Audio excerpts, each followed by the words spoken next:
Andrew's journey into the field of education was deeply influenced by his family's legacy of teaching, with both his mother and grandmother being educators. His grandmother taught a former governor of Hawaii, and notably his mom was Barack Obama's 8th grade English teacher.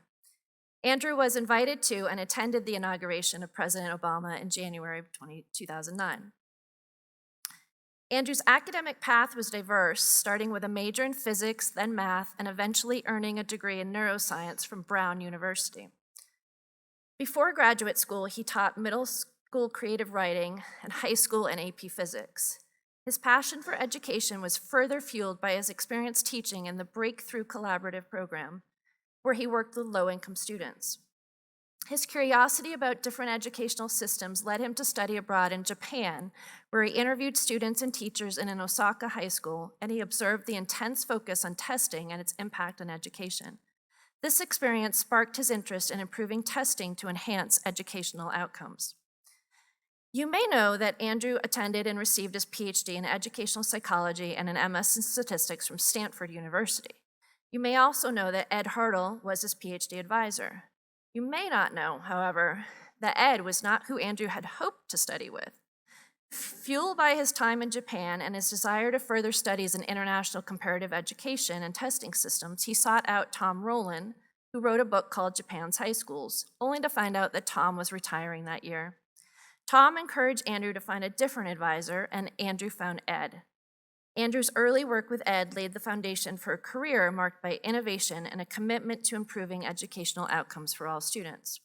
Ed was the one who encouraged Andrew to join NCME as a graduate student, surely a case of planned happenstance. You may know that after graduating from Stanford, Andrew took on an assistant professor role at the University of Iowa from 2005 to 2009, getting to work with and be mentored by so many greats in the field, including Bob Brennan, and working with the best students in educational measurement, if I say so myself. What you may not know is that while at Iowa, as with all stages of Andrew's life and career, he threw himself into the culture and events, including participating in RAGBRAI, or the Register's annual Great Bicycle Ride Across Iowa, which is an annual 7-day bicycle ride across the state of Iowa. You may know that while at Iowa, he was asked and agreed to serve on the governing board for the National Assessment of Educational Progress and ended up serving 2 full terms. But you might not know that not everyone at first supported his engagement with NAGB, at least not at the time, because he was an assistant professor, a junior scholar. He was encouraged to focus on technical matters before extending these to the world of policy and practice after he achieved tenure.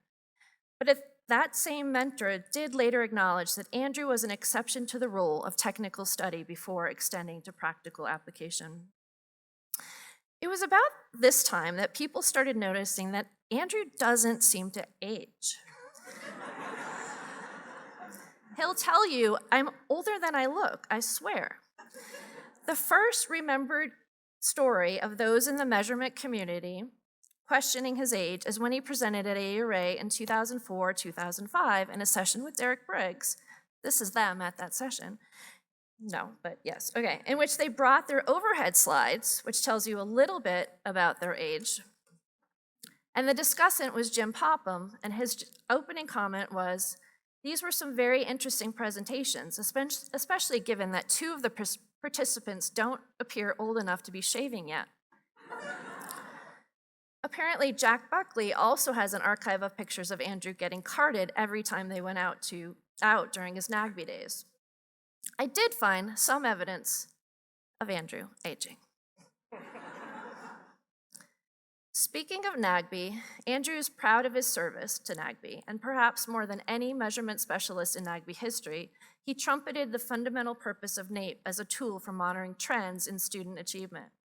Andrew's time with NAGB influenced his own program of research most directly in his collaboration on the Stanford Educational Data Archive, or SEDA, a groundbreaking resource that provides detailed data on student achievement across the US.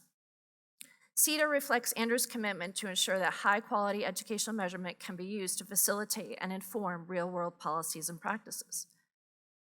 Andrew moved to Harvard in 2009 and is currently the Charles William Eliot Professor of Education at the Harvard Graduate School of Education, teaching courses in statistics and psychometrics, and is the faculty co-chair of the Educational Policy and Analysis Program.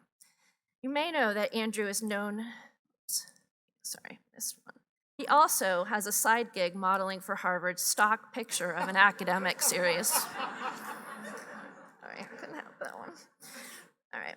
You may know that Andrew is known for his dedication to teaching and mentorship. At Harvard, he's received numerous awards for his excellence in teaching, including the Morningstar Family Teaching Award given to him in 2020, following a year in which he had to be particularly innovative. He's also a trustee of the Carnegie Foundation for the Advancement of Teaching. His students and colleagues alike praise his ability to make complex statistical concepts accessible and engaging.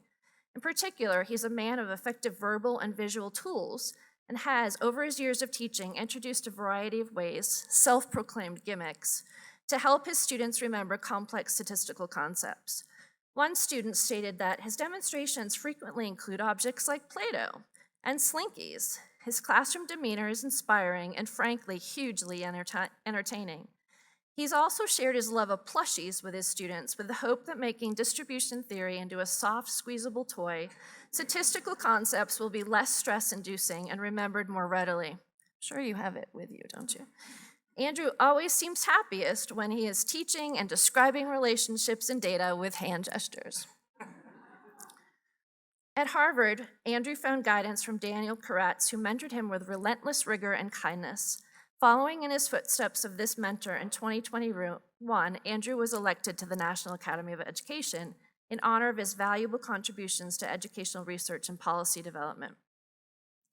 Now, you may have read one of Andrew's NCME emails or newsletter articles, or maybe you've been on a Zoom call with him and witnessed the, dare I say, barrage of information, lists and links. Oh, so many links to anything and everything that's being discussed in the call or that's about to be discussed 10 minutes later. One colleague stated, "Dude is writing essays in there while the meeting is underway. I'm just processing what people are saying, and he's writing the Gettysburg Address. And if any sort of studies mentioned during a discussion, within about 5 seconds, he'll have a link to it up in the chat." What you might not know, though, is that this is what his office has been known to look like. Not this, as his Harvard profile wants you to believe, or even this, which is what you might see on a Zoom call, but this, which to me makes it even harder to believe that he keeps his electronic files so organized. You gave me your Facebook profile, whatever. You may know that Andrew likes to have a drink in his hand and to spend time with friends with a beer or wine. In fact, the most stress that I've seen Andrew over the last year was when the bar wasn't set up on time at the start of the NCME reception last year. Anyways, what you might not know about Andrew is that he has a kegerator in his house. And a dozen other dads from his neighborhood regularly partake in drinking from the kegs while watching the Celtics. Now you know why he's always so happy when working from his home basement. Drinking also stimulates Andrew's desire for truffle fries, particularly overly expensive truffle fries from a certain New York City restaurant. You may know that Andrew is extremely generous to students and colleagues alike. If you're out with him at a bar, he's always buying the drinks. If his students are along at dinner, he will always pay for their meals. In fact, he made several large personal donations to the Mission Fund this year and motivated the board of directors to donate a total of $12,000 to support travel grants for this conference. What you might not know is that he's also competitive. It seems that he doesn't give up the chance for a bit of healthy competition, whether it's over a basketball net, a foosball table, or table tennis. Speaking of tennis, he's been an avid player for many years, but recently switched over to pickleball since his knees are too old for tennis. And apparently he's also competitive on the pickleball court, as this graph from his dear wife, Connie, indicates. It seems she wanted to help out with the roasting a bit, too. Speaking of Connie, you may or may not be surprised to learn that he met his wonderful, and I can only imagine extremely patient wife, Connie, to whom he's been married for 15 years through ballroom dancing. Connie had participated in ballroom competitions previously, and Andrew kept up with her enough to put on an impressive dance at their wedding reception. You may know that Andrew and Connie have two amazing daughters, 11 and 13-year-old Sydney and Kaylin. Andrew has a strong commitment to his family and enjoys spending quality time with his daughters, engaging in activities like reading together. What you may not know is that Andrew also has a strong commitment to Taylor Swift, and he attended not one, but two of her concerts in 2024. Some, yeah, I know, right, Pamela? Some believe that he might secretly be a Swiftie. Andrew's had many positions with and made significant contributions to NCME over the years through his involvement on various committees, task force, as a board member from 2018 to 2021, and of course in his last 2 years as president-elect and president, striving to shape the organization's directions and priorities through a focus on unity, continuity, and service. In particular, Andrew spent much of the last 2 years traveling the globe to unite around foundational ideas in educational measurement, which I'm sure has helped to increase those United frequent flyer miles that he likes so much. Yes. Andrew is known for his ability to translate complex technical issues into understandable concepts to policymakers and the general public. He values clear communication and strives to highlight the importance of measurement in educational research and policy. His dedication to this mission is reflected in his reputation for making technical issues accessible and relevant to broader audiences. He's proud of his reputation in this area. Due to his unique ability to bridge the gap between technical expertise and practical application, he's served on dozens of technical advisory committees. What you might not know is that one such TAC tested whether or not Andrew could be replaced by ChatGPT, and found it provided at most a B- dispassionate representation of Andrew. So he is safe in this space for now. And in reality, I would suggest that organizations simply employ Andrew as their TAC bot. You may have heard of Andrew, I swear I'm almost done, I just had a lot of material. You may have heard of Andrew's 3 Ws and 5 Cs. Well, I have a new version of the 3 Ws related to Andrew himself. So this is what his 3 Ws are. Who is using which scores for what purpose? My reinterpretation of that for Andrew is, where is Andrew traveling to which organization about why they should use the mean and not the median? In conclusion, Andrew's contributions to educational measurement and his leadership within NCME have had a profound impact on the field. His work continues to inspire and guide efforts to create more equitable and effective educational systems. We are fortunate to have had such a dedicated and talented individual in our field. I've enjoyed working with and getting to know Andrew more over the last year and look forward to the next year of collaborating with him on the board. Andrew, we know how much you like an after party, so I look forward to the after party as you transition to past president. And I'll leave you with one more set of Andrew-related 3 Ws.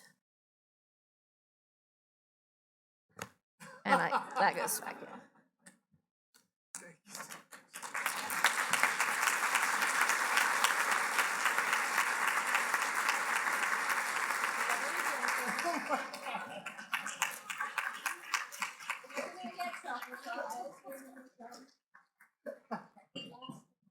Is this being recorded? Oh my goodness. It's personalized. Andrew Ho, NCME President 2024-2025.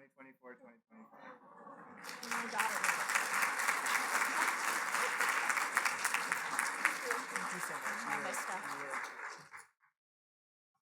Stay tuned. That wasn't that bad, right?